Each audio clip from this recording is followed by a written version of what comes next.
నేటి వార్తల్లోని ముఖ్యాంశాలు 12,500 కోట్లతో రష్మీ గ్రూప్ స్టీల్ కర్మాగారం, 6,000 కోట్లతో న్యూక్లర్ సంస్థ విద్యుత్ ప్లాంట్, 3,500 కోట్లతో లోరియల్ జిసిసి, 1000 కోట్లతో సర్కాడ్ విమానాల మరమ్మత్తు యూనిట్, దావోస్ వేదికగా రెండో రోజు రాష్ట్రానికి భారీగా పెట్టుబడులు, సీఎం రేవంత్ రెడ్డితో వివిధ కంపెనీల ఎంఓయూలు.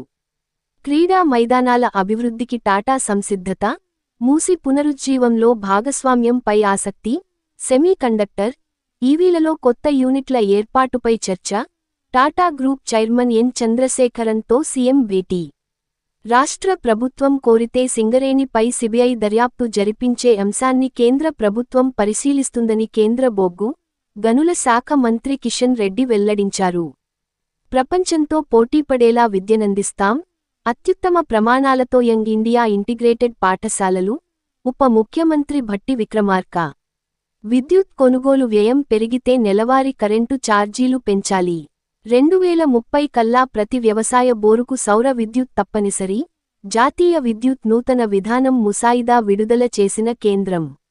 మేము అడుగుతున్నది ఒక ఐస్ ముక్క. అది కూడా ఖనిజాల కోసం కాదు, రక్షణకే.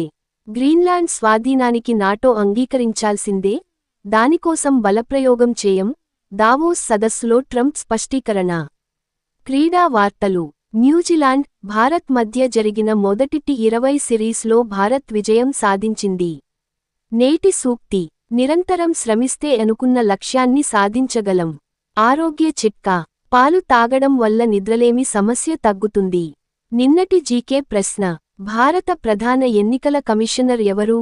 జవాబు: జ్ఞానేష్ కుమార్. నేటి జీకే ప్రశ్న: సుప్రీంకోర్టు ప్రధాన న్యాయమూర్తి ఎవరు?